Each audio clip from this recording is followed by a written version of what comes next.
제가 잠시 도마라고 하는 제목의 한 시 한 편을 먼저 읽어드리도록 하겠습니다. 방패보단 도마가 되기로 했어. 모두가 피하는 칼, 늠름히 받아내며 울퉁불퉁한 모든 삶의 재료, 내 안에서 알맞게 반듯해지고 다져지는데 까짓 칼자국이야. 한두 개일 땐 흉터, 삶이 되고 보면 꽃보다 향기로운 무늬가 된다. 참 멋있는 시 같습니다. 특히 오늘 같은 이 시대에 우리에게 참 많은 이야기를 전해주는 것 같습니다. 우리는 원튼 원치 않든 날마다 전쟁터 같은 삶을 삽니다. 그래서 용서하지 못해 어느 순간 칼을 들고 살고 또 때로는 두려워서 방패를 들고 삽니다. 다들 칼과 방패를 들며 그리 싸우며 사는데 이런 도마 같은 사람도 있는 거구나. 이렇게 저렇게 흠집이 나도 오히려 다 품어주고 그리고 오히려 꽃무늬야 하며 행복을 웃음을 선사해 주는 그런 낡은 도마 같은 사람들이 곳곳에 있기에 또 그래도 오늘날 이 시대도 웃을 만한 이유가 있는 거구나. 그리고 그런 사람이 되고 싶다. 이런 생각을 해봅니다. 하나님께서 우리를 부르실 때 맡기신 일은 무엇입니까? 화평의 도구들이거든요. 그런데 과연 우리는 그렇게 살아가고 있나? 한번 생각해 보시죠. 혹시 요즘에 칼을 들고 있진 않나? 그 무거운 방패를 들고 쩔쩔매고 있진 않나? 오늘 우리가 이 말씀을 통해서 한번 이 넓은 도마, 무언가 상처를 줘도 어떤 아픔이 있어도 그게 없다는 거 아닙니다. 그러나 넘치는 주님의 은혜와 위로를 통해 늘 항상 또 일어나고 많은 이들에게 화평의 복음을 나눌 수 있는 우리가 되어야 할 줄 믿습니다. 오늘 본문 말씀을 보면 그 도마와 같은 사람을 만납니다. 낡은 도마와 같은 그런 아름다운 화평의 향기를 내는 사람, 바울입니다. 근데 사실 바울은 처음부터 그런 사람 아니었습니다. 그는 아시다시피 청년의 때에는요, 아주 예리한 칼이었습니다. 많은 지식이 있었고 소유도 있었고 젊은 시절부터 명예가 많았는데 있으면 괜찮습니까? 멈출 수 없는 욕심, 그리고 자기가 배웠던 많은 철학을 통해서 얻었던 신념들, 그래서 만나는 사람들이 있으면 계속 경쟁하고 논쟁하고 그리고 이것저것에 열심을 부렸던 그 사람이 바로 바울이었습니다. 그런데 그 칼이 어느 순간 예수 그리스도를 믿는 자들, 자기의 신념에 어울리지 않아 보이는 눈의 가시 같은 사람들을 만날 때마다 더욱 찌르고 상처 주었던 사람, 자신 스스로 고백하는 그는 그리스도께서 보실 때 포학자, 회방자였습니다. 그런 예리한 칼이 예수님을 만나자 다 내려놓게 되죠. 어느 순간 그 칼을 다 내려놨습니다.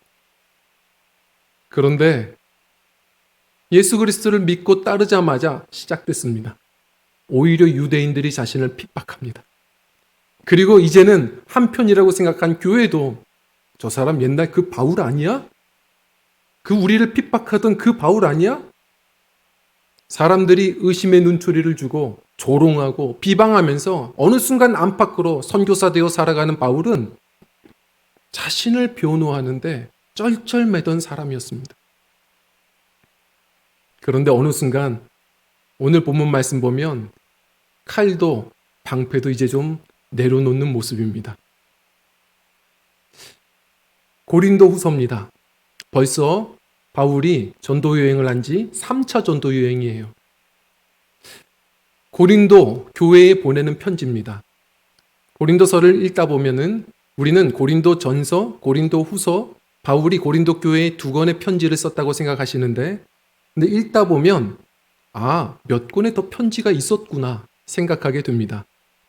우리는 그 중에서 2번째 편지 고린도 전서와 그리고 4번째라고들 이야기하는데 이 후서를 또 읽게 되는 것이죠.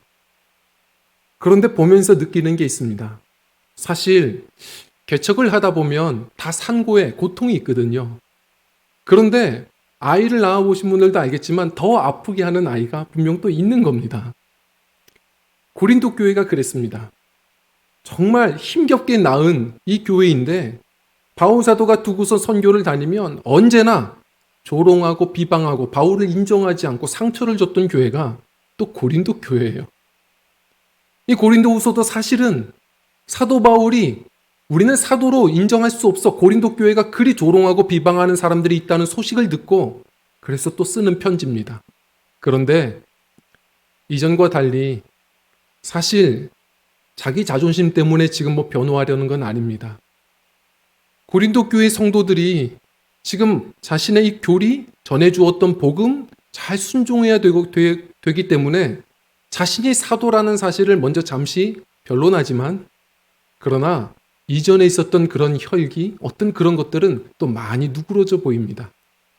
오늘 본문 말씀 보면 오히려 자신을 찌르는 상처 주었던 고린도 교회에게까지 그는 소망의 복음을 담담히 전하고, 그리고 더불어 그들에게 많은 은혜와 평강의 소식을 나눕니다.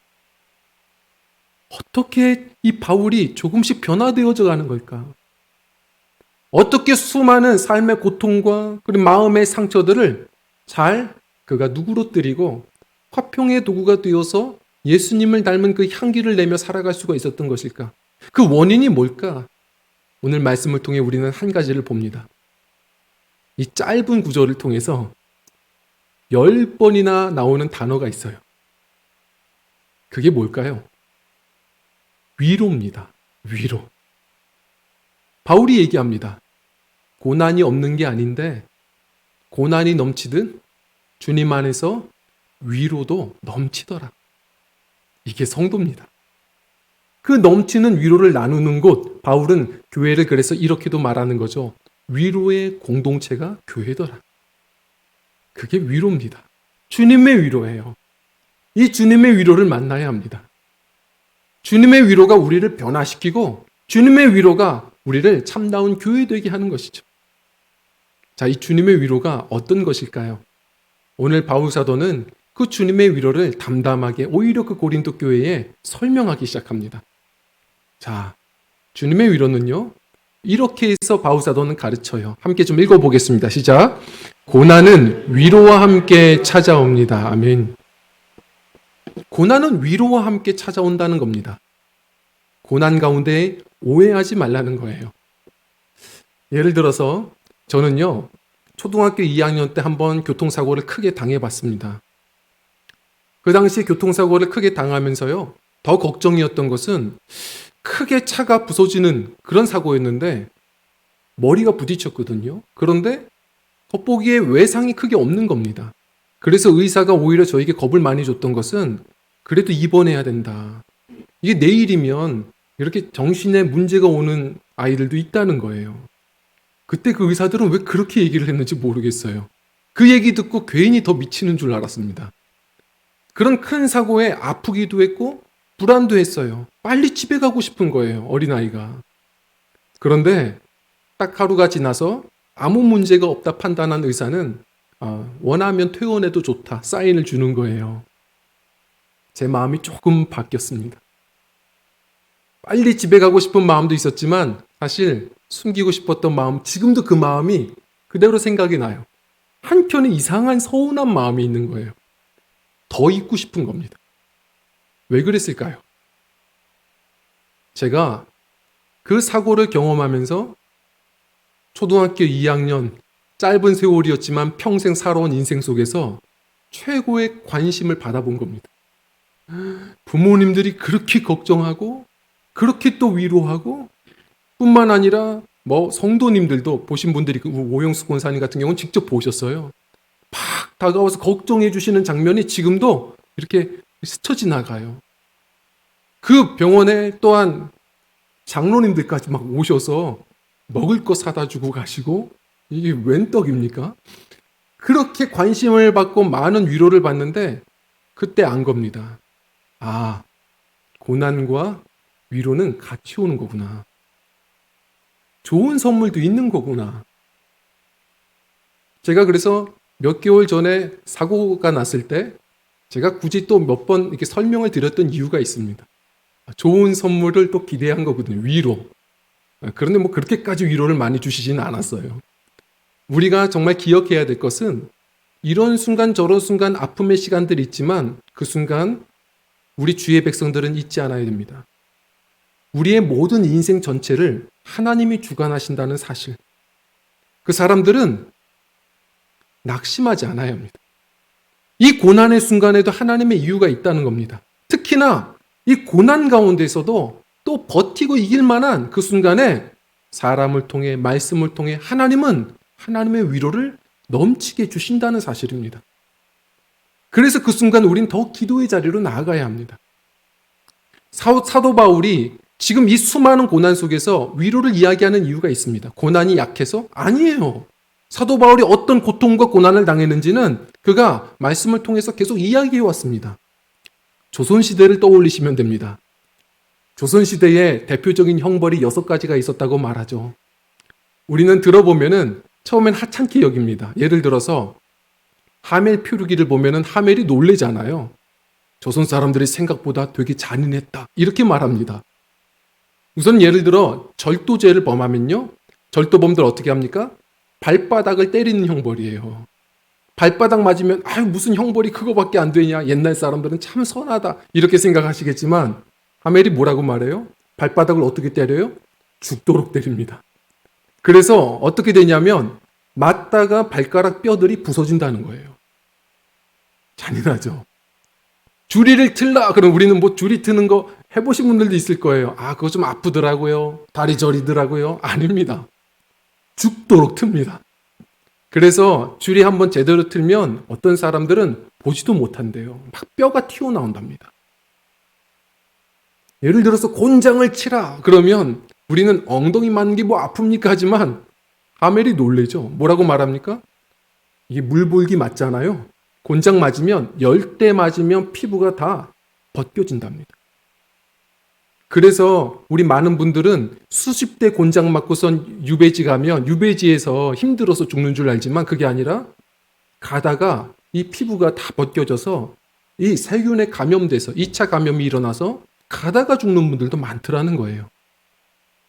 심각한 형벌들이죠. 그러나 아십니까? 서구 사람들은요. 성도님들, 사람들은 다 죄인이라 꼭 그렇게 가르쳐 주지 않아도 고문하는 것, 형벌 주는 것 다 엇비슷합니다. 서구 사람들, 바울 사도가 뭐라고 말합니까?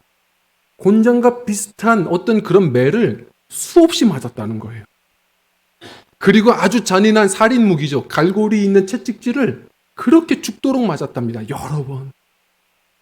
그리고 그는 복음 전하다가 배가 난파되어서요. 바다에서 떠밀려 간 적도 있었고 돌에 맞아서 죽었다가 살아난 체험들도 있었고 헐벗고 굶주리고 그래서 잠 못 이루었던 고난의 세월들이 있었다는 겁니다. 놀랍죠?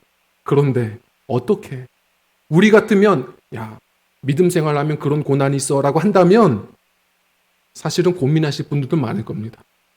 바울은 선교사로 살면서 수없는 고생과 고통들을 다 당해봤지만 그가 왜 이 일을 할 수 있느냐? 자신이 이 순간에도 마음에도 상처 있지만 또 일어나는 이유가 뭐냐? 고난이 없는 게 아니라 고난은 넘쳤는데 그보다 더 주님의 위로가 넘치더라. 우리 5절 말씀 읽어보겠습니다. 시작. 그리스도의 고난이 우리에게 넘친 것 같이 우리가 받는 위로도 그리스도로 말미암아 넘치는도다. 아멘. 넘치는 겁니다. 사실은 이 세상 어디에서 넘치는 걸 경험해 보십니까? 사실은 식당에 가도요. 요즘에는 공깃밥만 시켜도 넘치도록 주는 것 보면 감동이 됩니다.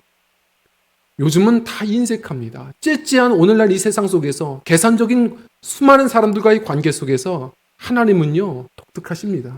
그분은 항상 넘치도록 주시는 분이세요. 사랑도 은혜도 위로도 넘치도록 주십니다. 어떤 분들은 이렇게 생각합니다. 아니 그냥 고난도 위로도 그런 거 주지 마시고 편안하게 그냥 신앙생활 얇고 길게 하면 안 됩니까? 그런데 조금 더 생각해 봐서 우리 양심껏 한번 생각해 보고 고백해 보셨으면 좋겠습니다. 그냥 편안하게 신앙생활하면 주님의 온전한 제자 되어서 말씀대로 순종하실 분 몇이나 되겠습니까? 우리는 얼마나 얄팍한지 모릅니다. 고난당할 때 기도하고요. 주님의 그 위로를 경험할 때 또 감사하고요. 그러다가 또 편안하면 죄 짓고요. 우리는 그런 사람들입니다. 하나님은 우리에게 끊임없는 무두질을 하십니다. 무두장이들은 어떻게 가죽 제품을 만듭니까? 사실 이 가죽이라는 것은요, 동물에게 이 피부를 벗겨내서 곧바로 옷을 만들고 그러지 않습니다. 그건 뭐 산적 같은 거죠. 좋은 가방, 좋은 어떤 그런 명품 옷들을 만들려면 무두질을 잘해야 됩니다. 이 동물의 이 피부는요, 이 껍질은 사실은 털도 있는 거고요. 여전히 지방기도 묻어 있고요. 더러운 세균들도 많습니다. 그러면 어떤 일을 해요? 무두질을 계속 하는 겁니다. 화학약품을 계속 발라서 깨끗하게 하는 작업을 수십 번 하는 거예요. 거기다가 이 강한 거, 이거요, 마음대로 움직여지지 않아요. 디자이너가 최고의 작품을 만들려면 계속 화학약품 바르고 또 두드리고 어루만지고 그러면서 결국은 이 가죽을 가죽답게 만들어서 제품을 만드는 것이죠. 우리도 마찬가지입니다. 한번 돌아보죠. 예수 그리스도께서 우리를 부르셨는데 우리는 어떻습니까? 그 더러운 옛사람이 잘 벗겨지지 않습니다. 끊임없이 옛사람을 그리워합니다. 주님의 말씀, 조금 신앙생활, 내 연수, 나 3년 믿었어, 10년 믿었어, 연조를 자랑하시지? 어떻습니까? 우리 주님께서 때론 두드리시지 않으면 목이 곧고 교만해서 주님의 말씀 듣지 않습니다. 계속 무두질을 하시는 겁니다. 성령의 생수로 씻기시고 우리를 꼭 계속 뭐라고 말해요? 고난의 세례. 고난도 세례라고 말해요. 하나님 안에서는 고난도 이유가 있습니다. 자꾸 두드리시고 그리고 또 어루만지시면서 우리를 주님께서 사용하시기 쉬운 주님의 참된 제자들로 최고의 디자이너가 우리를 만들어 가시는 겁니다. 그래서 계속해서 하는 이야기는 오해하지 말라는 겁니다. 주님의 고난은 고난이 목적이 아닙니다. 결국은 위로를 주시면서 우리를 하나님의 자녀답게, 제자답게 만들어 가신다는 겁니다. 엘리야를 생각해 보십시오. 그 엘리야도 깊은 고난이 있었습니다. 그 슬럼프를 경험하자 그 순간에야 우리 주님께서 다가오셔서 어루만지시며 밥 먹을 것 주시면서 밥 먹어라. 너 아직 가야 할 길이 많어. 우리가 늘 부르는 찬양처럼 잠잠할 땐 참 모릅니다. 그러나 고난 가운데 넘어지면 다가와 손 내미시네. 일어나 걸어라. 내가 우리 주님께서는 계속 함께 해줄 거야. 내가 너를 도와줄 거야. 그 순간에 그리 다가와 말씀해 주신다는 겁니다. 하나님의 위로는 고난 가운데 또 많이 경험이 됩니다. 그래서 어떤 분들이 물어봐요. 저도 참 지혜롭고 싶은데 정말 신앙의 지혜는 무엇입니까? 신앙의 지혜를 오해하시는 분들이 있습니다. 신앙의 지혜는요, 성경 공부가 아닙니다. 지식이 아니에요. 많이 배우면 좋죠. 그러나 신앙의 지혜는 믿음으로 돌파해 본 분들이 누리는 겁니다. 고난 가운데 하나님의 어루만져 주심을 경험해 본 분들이 아는 거예요. 스마트폰처럼요, 한번 우리가 터치하면 새로운 세상이 열리는 것과 같습니다. 하나님께서 어루만져 주시는 경험을 하는 분들은 또 다른 고난이 두렵지 않은 겁니다. 그 위로를 경험하신 분들이 인생의 수 없는 산 넘어 산, 이 고해와 같은 삶을 또 넉넉히 믿음으로 이겨나가는 거거든요. 그것이 신앙의 지혜입니다. 믿음의 사람들은 그래서 이 지혜를 얻어야 돼요. 하나님이 고난 주시되 그러나 또한 위로를 주시며 만져가시는 이 은혜가 우리에게 얼마나 대단한 은혜인지 모릅니다. 그래서 늘 권면드리는 겁니다. 오해하지 말고 고난이 있을 때 하나님의 이 이유 있는 고난임을 기억하고 기도의 자리로 나아가시는 겁니다. 왜요? 목사님 기도해봐도 곧장 하나님이 응답 안 하시던데요. 곧장 응답 안 하실 때가 대부분입니다. 기도는 팔알이 기다림이에요. 계속 기다리게 하시는 이유가 뭘까? 계속 두드리시며 또 위로하시며 이 시간을 주시는 이유가 뭘까? 생각해 보십시오. 그때 우리가 많이 성장합니다. 사도 바울이 오늘 이렇게 이야기합니다. 2절 말씀 한번 읽어보겠습니다. 시작. 하나님 우리 아버지와 주 예수 그리스도로부터 은혜와 평강이 있기를 원하노라. 아멘. 하나님 우리 아버지와 주 예수 그리스도의 은혜와 평강이 있기를 원하노라. 성도님들, 우리가 기도하며 나가다 보면 그 순간 그 어떤 것으로도 얻을 수 없는 이 하늘의 자산을 얻습니다. 그게 바로 은혜와 평강입니다. 그게 주님의 위로입니다. 주님의 이 어루만져 주심, 주님의 세상이 알 수 없는 은혜와 평강을 맛본 자들은 삶의 넉넉한 지혜를 얻습니다. 용기를 얻습니다. 그래서 고난에 있을 때가 기회입니다. 더 주님께 나아가야 합니다. 어떤 사회학자가 얘기하더라고요. 오늘날 이 현대인들 사회를 보면 잘 되는 산업 하나를 봤다는 거예요. 다 안 되지만 어떤 게 잘 되느냐? 마사지업이 잘 된다는 겁니다. 발 마사지, 무슨 스포츠 마사지, 여러 마사지업들은 번창한다는 거예요. 이유가 뭔가 고민하고 연구해 본 결과 뭐라고 할까요? 오늘날 현대인들도 괜찮은 척하지만 다들 외롭고 힘들더라. 다들 합법적으로 만져주기를 바라더라는 겁니다. 성도님들, 우리 하나님께서 그리 만드셨어요. 다 우리도 안아주고 악수하고 접촉해야 또 힘이 납니다. 그러나 사람의 어떤 접촉과 위로도 다 해결되지 않아요. 하나님의 어루만져 주심이 필요합니다. 고난 가운데 주님께 더 나아가 은혜와 평강을 더하여 주시고 어루만져 주시며 주님께서 복음으로, 주님께서 따뜻한 임재로 위로해 주심을 경험하는 믿음들, 그 하늘의 지혜를 많이 얻을 수 있는, 승리하는, 위로받는 우리 주님의 백성들 나되시기를 원합니다. 그러나 또한 오해하지는 마십시오. 단지 그 하나님이 주시는 위로는 나를 위한 것만은 아닙니다. 더 큰 주님의 뜻이 있습니다. 우리 함께 읽겠습니다. 시작. 주님의 위로는 전파력이 있습니다. 요즘 코로나 이 시국에 전파력, 전염력 이런 거 얘기하기 참 불편합니다. 그러나 생각해 보십시오. 이보다 좋은 말이 없습니다. 바이러스는 계속 전파되는 힘이 있습니다. 나쁜 바이러스, 코로나 바이러스도 그렇고 독감 바이러스도 그렇지만 우리는 좋은 바이러스들도 이야기할 때 있습니다. 뭐 웃음 바이러스, 행복 바이러스, 감사 바이러스. 하나님께로부터 온 하나님의 위로는, 놀라운 것은 이렇게 전파력이 있습니다. 위로 바이러스입니다. 바울이 이야기합니다. 왜 내게 이런 고난과 위로를 주실까? 물론 나를 세워가시는 것도 있지만 자신의 이 고난과 위로를 통해 다른 사람들 또한 위로하더라는 겁니다. 우리 말씀 한번 읽어보도록 할까요? 4절 말씀입니다. 시작. 우리의 모든 환난 중에서 우리를 위로하사 우리로 하여금 하나님께 받는 위로로서 모든 환난 중에 있는 자들을 능히 위로하게 하시는 이시로다. 아멘. 제가 부교육자 시절에 예전에 그 청년 찬양팀들이 조직되고 한번 군선교를 갔던 적이 있습니다. 요 가까운 곳으로 갔어요. 가까운 이 군부대 교회에 가서 설교를 전하게 되는데, 사실 군선교를 여러 번 해봤거든요. 어렵지 않은데요. 그날따라 교회에서도 못 경험해 본 그런, 모두 한 목소리로 저에게 야유를 던지는 것을 한번 경험해 봤습니다. 다들 우 하는 겁니다.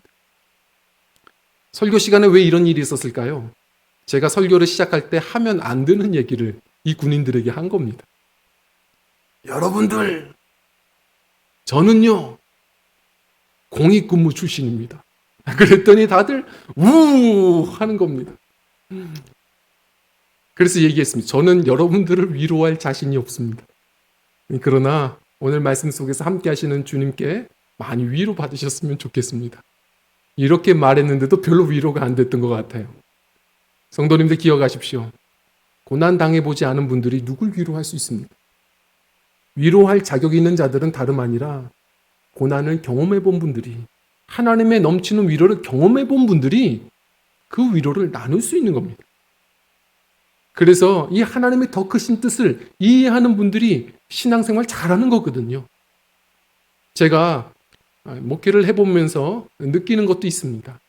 사실 저보다도 일찍 담임 시작하신 분들도 많아요. 요즘 보면 제가 젊은 담임 사역자라고 생각하는데 그렇지도 않더라고요.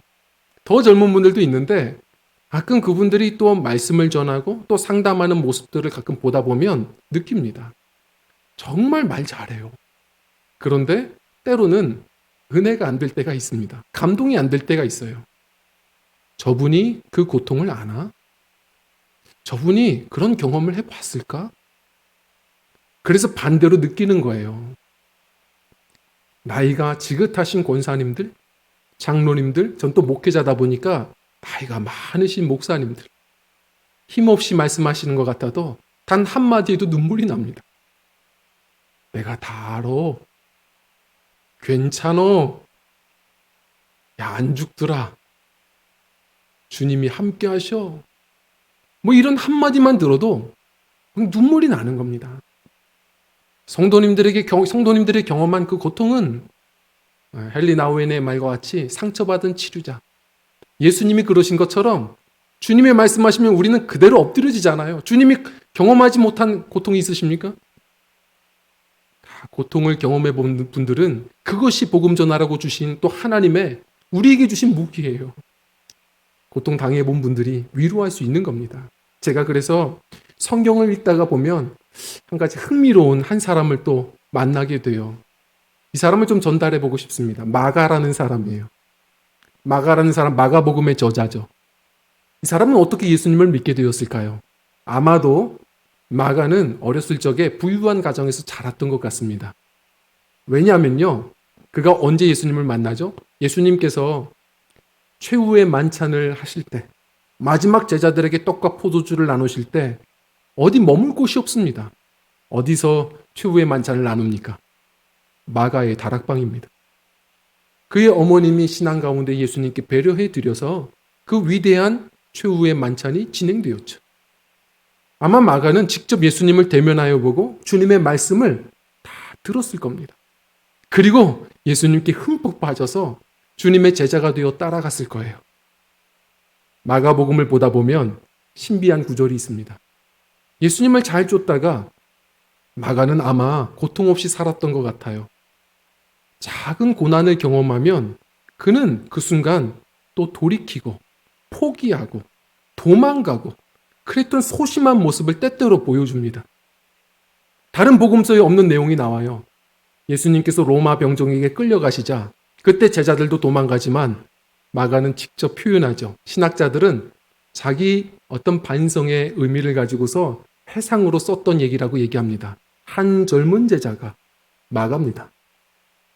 그 순간에 겉옷까지 버려두고 맨몸으로 도망갔다. 마가는 그랬던 사람입니다. 조그만 고난이 있어도 또 도망가고 포기했던 사람. 나중에 마음 고쳐먹고 또 초대교회에 나와 그는 기도하며 성령 충만하여서 그 위대한 바울과 바나바의 이 선교팀에 동참해서 1차 선교 여행에 함께 갑니다. 자, 그런데 그때도 마찬가지입니다. 바울이 말한 것처럼 선교에 얼마나 많은 고통이 있습니까? 중도에 마가가 도망갑니다. 또 포기합니다. 이것 때문에 돌아왔던 바울과 바나바가 싸우죠. 바나바는 용서하자. 바울은 이런 사람 안 된다. 선교팀에서 제외하자. 결국은 옥신각신 싸워서 공개 망신당하고 마가로 인해서 선교팀이 두동강이 나버립니다. 얼마나 수치스럽습니까? 그런데 재미있는 것은 바울의 이 편지를 보면 가끔 어느 순간부터 마가가 등장합니다. 잘못 봤나? 디모데후서 이 바울이 결국 유언장처럼 마지막에 쓰는 이 편지에 보면 끝에 인사에 뭐라고 얘기하죠? 디모데야 빨리 와라. 그리고 올 때 마가를 좀 데려와라. 그가 내게 참 유익한 사람이다. 마가가 변화가 있었던 겁니다. 어느 순간 초대교회에 없어서는 안 되는 고통스러운 순간에 선교에 계속 동참하는 그 사람이 마가가 되어 있었던 거예요. 왜 이런 변화가 있었을까? 여기서는 신학자들의 추론이지만 다들 공감하는 내용이 있습니다. 마가가요, 어느 순간 베드로에게 나갑니다. 그래서 로마 교회도 함께 잠시 같이 동참하여 섬겨요. 생각해 보십시오. 마가가 어떻게 예수님 이야기를 처음부터 알고 다 이렇게 마가복음을 쓸 수가 있었을까요? 많은 분들은 이 사복음서 보면 마태복음, 마가복음, 누가복음 이 순서다 보니까 마태복음이 가장 먼저 쓰여진 것이 아니냐 하지만 대부분 가장 유력한 이야기는 마가복음이 가장 먼저 쓰여졌다고들 말합니다. 어떻게 이 위대한 마가복음이 써질 수가 있었을까? 다들 얘기하는 것은 베드로가 설교한 내용들, 베드로와 함께하면서 베드로가 회상했던 예수님의 이야기들을 잘 적어내려간 것입니다. 이 수제자 베드로가 마가를 넉넉히 품어줬고요. 마가와 함께하면서 성경을 또한 쓰게 했고요. 자, 생각해 보십시오. 베드로가 성경 내용처럼 이렇게 읊으면서 마가에게 얘기해 줬을까요? 아니요. 베드로는 그냥 만당꾼입니다. 그냥 이야기했을 거예요. 막 웃으면서 사람 좋아요. 베드로가 얘기했겠죠. 야, 마가야, 그때 생각나냐? 나는 그게 최후의 만찬인지도 몰랐다. 그때 너 처음 봤는데 그때 너 젊었어. 너 어떻게 이렇게 역변했냐? 너 많이 나이 들었다. 웃으면서 껄껄대고 한참 서로 얘기했을 겁니다. 야, 그때 최후의 만찬 때 예수님 얘기했던 거 생각나니? 쭉 얘기하기 시작했을 거예요. 다락방 강화를. 그리고서 어느 순간에 한참 예수님 이야기를 하다가 밤이 많이 늦었고 새벽을 맞이하는 순간이 있었을 겁니다. 베드로가 언제는 이렇게 이야기했을 거예요. 한참 기다렸을 겁니다. 그리고 닭이 웁니다. 때가 되었을 때 베드로는 말했을 거예요. 마가야, 그때도 그랬다. 닭이 울었어. 나는 그 순간 예수님을 3번이나 부인했다. 아니, 나도 실패했었어. 나는 3번이나 부인했을 뿐만 아니라 마지막에는 예수님도 저주했었던 거 아니? 그런데 아니야. 예수님은 그런 나를 계속 쫓아서 찾아오시더라. 그리고 아무 일 없는 것처럼 밥도 차려주시고 너 나 사랑하니 물어봐 주시고 너 내 양을 꼭 맡아야 한다. 사명도 주시더라. 마가야, 괜찮아. 다 넘어진다. 그러나 우리 주님은 다 용납하시고 또 일으켜 세워주셔. 기억해라.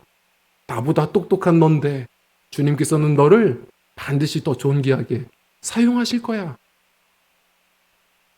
베드로와의 만남을 통해 그와의 여러 대화를 통해 아마 마가는 많은 힘을 내었던 것 같습니다. 어느 순간부터 마가가 어깨가 펴집니다.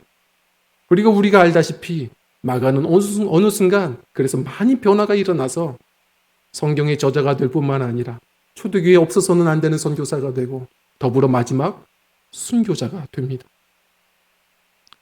이것은 바로 바울이 이야기하는 것과 같습니다. 우리는 위로할 힘이 없습니다. 오직 참된 위로는 주님께서 하시는 겁니다.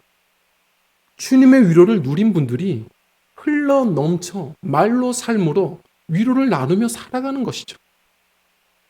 베드로를 위로하셨던 것처럼 그 베드로를 통하여 또한 마가가 위로되었던 것처럼 그 마가를 통해서 성경을 통해 우리가 또 위로받는 것처럼 주님의 위로는 놀라운 힘이 있습니다. 제가 며칠 전에 소식을 듣고 함께 공부해 온 한 목사님께 또 전화를 드렸습니다. 너무 속상한 겁니다. 왜냐하면 또 암이 터지셨다는 거예요. 어떻게 위로를 할 수 있지? 예전에 한번 그 암으로부터 이기셨어요. 그때 그렇게 또 축하하고 함께 감격해서 식사하고 그랬던 기억이 있는데 더 큰 암이 터졌습니다. 마음이 어렵더라고요. 그래서 주저주저 하다가 기도하고 또 연락을 드립니다. 그런데 아주 담담하세요. 성격이 그러시거든요. 강하세요. 오히려 웃으며 얘기합니다. 껄껄대고 웃으시면서 그것 때문에 전화했냐고. 그러면서 얘기합니다. 이은일 목사, 이제 알았지. 자네는 나 절대로 못 쫓아와. 무슨 얘기예요? 그랬더니 나는 말이야. 그 양궁 보셨어요? 저는 무슨 얘기 하나 있어요. 김재덕이야. 이관왕이야. 벌써 암 2번째야. 목사가 암 한 번은 터져봐야 하는 거지. 누가 누구를 가르쳐? 그러면서 얘기하시는 겁니다. 놀랬습니다. 그리고 그 뜻이 무엇인지를 이해했습니다. 왜냐하면 첫 번째 암이 터졌을 때 연락드렸을 때 그때 했던 얘기가 지금도 생각이 나요. 이은일 목사, 자네는 나 못 쫓아와. 나 암 터졌어. 그게 무슨 얘기입니까? 내가 있잖아 목회를 하면서 느꼈는데 뭐 성도님들 뭐 질병 걸렸다고 교회 빠지고 그리고 뭐 힘들다고 해서 순종 안 하고 그래서 믿음의 사람이 이래야지라고 얘기하면 목사님이 내 마음 알아요? 목사님이 내 아픔을 압니까? 늘 그렇게 대들고 그랬는데 뭐라고 하시냐면 이 사람들이 이놈들이 이것들이 이제 와서 말 듣는다. 암 터지니까 야 나도 암 터졌어. 그런데도 목회해. 그러니까 다들 순종하고 나 암 터졌는데도 그래도 오늘도 기도해. 그러니까 다들 기도하고 그렇게 그냥 암 터지니까 설교 하나하나 전해도 전에 없던 눈물 흘리고 은혜 받는다는 겁니다. 저는 그러면서도 그분에게 그 대단함을 그 이유를 어떻게 보느냐. 주님이 위로하고 계시구나. 하나님의 위로를 경험하는 사람들은 그 고난을 넘치는 위로를 누리며 살아갑니다. 오히려 많은 사람들을 부끄럽게 하고 소망을 나누는 인생을 살아가는 것을 봅니다. 성도님들, 어떤 누구에게 위로를 구걸하며 사십니까? 주님께 놀라운 넘치는 위로가 있습니다. 그 위로를 누리는 자들이 말하는 것부터 삶이 보는 이들로 하여금 다 위로가 되는 주님의 위로의 편지들이 되는 것을 우린 기억해야 합니다. 혹시 칼을 들며 사시지는 않습니까? 용서하지 못하는 누군가가 있어서 혹은 방패를 들며 사시지는 않습니까? 다치고 싶지 않아서 불안해서 그러나 다윗과 같이 모든 것 다 내려놓는 겁니다. 주님이 나의 또한 산성이 되시고 방패가 되십니다. 다 내려놓고 또 우리는 일어나 오히려 우리 안에 있는 상처가 없다는 거 아닙니다. 고난이 없다는 거 아닙니다. 이 모든 것을 예수의 흔적으로 자랑하며 오히려 소망과 위로의 복음을 나눌 수 있는 바로 화평의 도구들이 되어야 할 줄 믿습니다. 성경은 말합니다. 화평케 하는 자가 복이 있나니 그들이 하나님의 아들이라 일컬음을 받을 것이라. 그들이 예수님 닮은 하나님의 아들들입니다. 또 한 주간을 살아가실 때 여전히 고통도 있을 겁니다. 여전히 이런저런 상처도 있을 겁니다. 그러나 오늘의 말씀을 우리는 붙들 것입니다. 괜찮을 겁니다. 두렵지 않습니다. 왜 그럴까요? 그 고난보다 항상 주님의 위로가 넘치기 때문입니다. 그 위로를 누리며 나누며 사는 한평생 좋은 위로의 편지들이 되시기를 간절히 축원합니다. 우리 함께 찬양하고 기도하는 시간을 갖겠습니다.